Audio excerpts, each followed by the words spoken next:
Hey everyone, Mark here from Pyntek. Today I'll be going over a couple of my holsters, an inside the waistband compact and an outside the waistband X80 for the Ruger LC9 with the Lasermax, Centerfire with the Gripsense activation.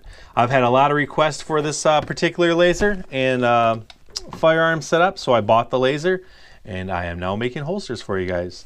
Any of my holsters I'll be making for this setup, I will be using this actual firearm and this light and laser. So fit and finish like any of my holsters will be top notch.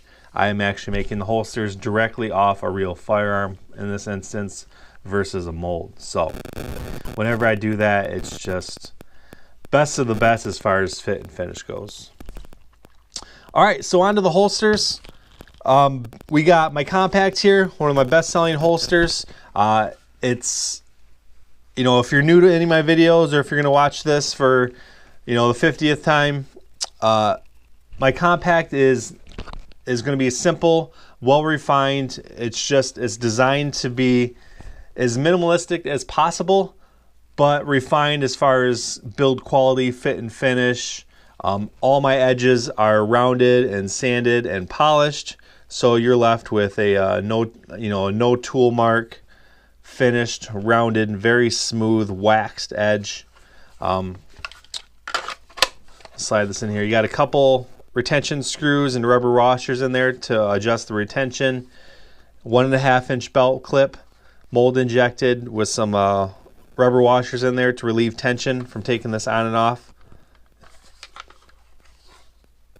And this is obviously black is the most popular setup, but I always like to play with fun colors. This is a Riptide Camouflage, and if you're one of the first few hundred people watch this video, this holster might be available on my Buy It Now page on my website, www.pyntek.com.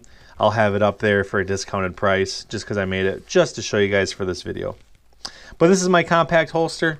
As you can see, the one thing that I don't really like is overhanging kydex where there doesn't need to be.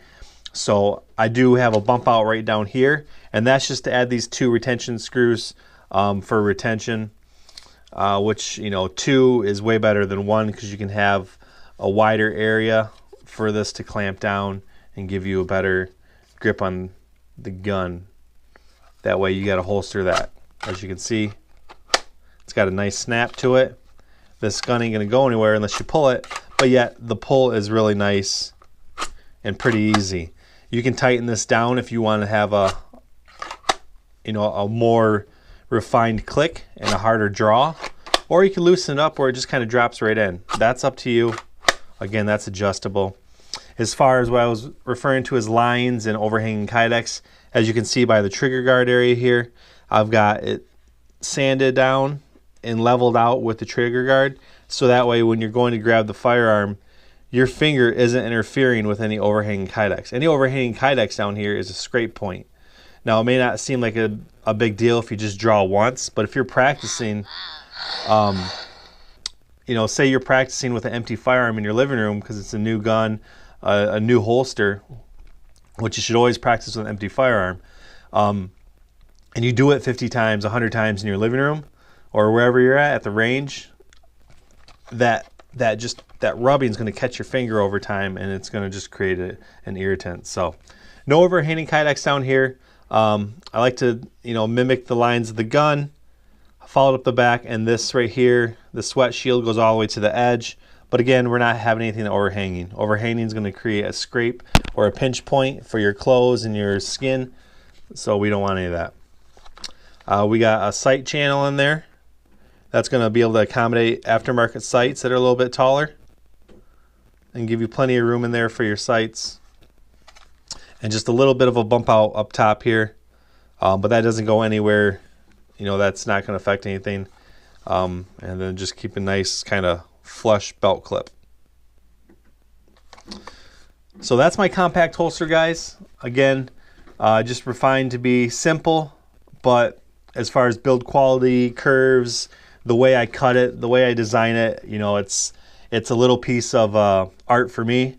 So every one I spend, whether it's my first one or the 100th one I make for any particular gun model, every one is an individual holster to me, and they're all made per order for you.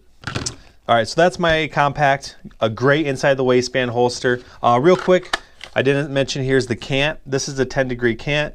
That is by far my favorite setup and what is most commonly ordered. As you can see here, as I hold it vertical, you see that's tilted a little bit forward. Now imagine it's on your belt, it's going to tilt like this. That little bit of tilt, 10 degrees is great for still carrying a Pyntek. That's what I carry every day.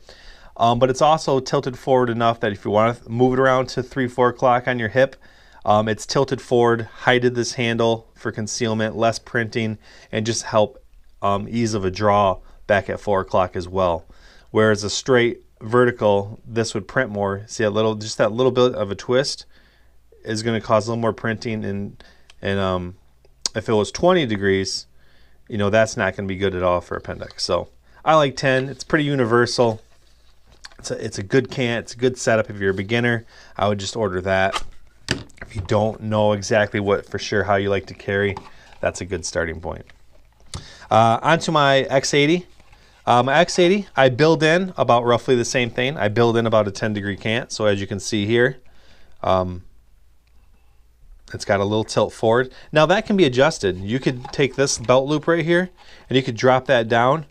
Now you got a straight cant. Or if you want more of a severe cant, you could drop this one down over here, and now you've got more of a aggressive 22-degree cant. As far as this holster, this is my X80. It's an outside the waistband holster. It's great for concealed carry or just range. It's a good all-around outside the waistband holster.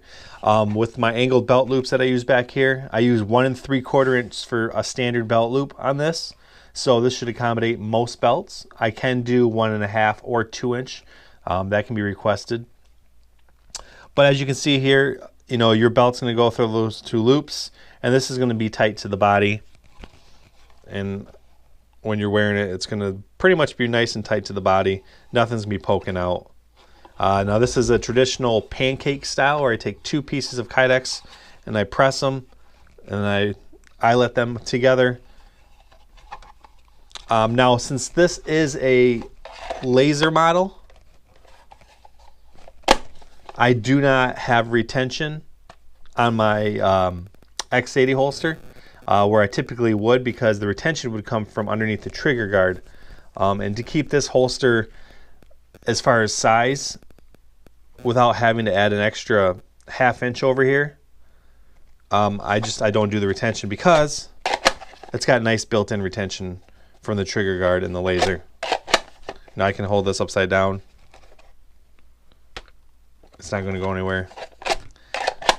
So with the lights and lasers, this isn't going to have a built-in retention. It's going to have it anyways. But we'll give you a quick look. Again, same build quality as all my holsters. Shiny edges, rounded, meant to be comfortable. We'll give you a little slow-mo tour of my X80 here.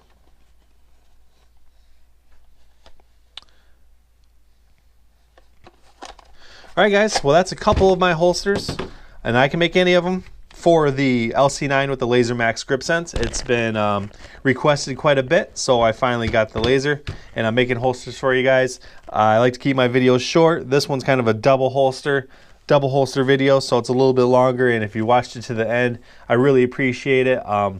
Like my video, subscribe to my page. Got any questions, shoot me an email. I really appreciate all your guys' support and watching my videos. Thank you.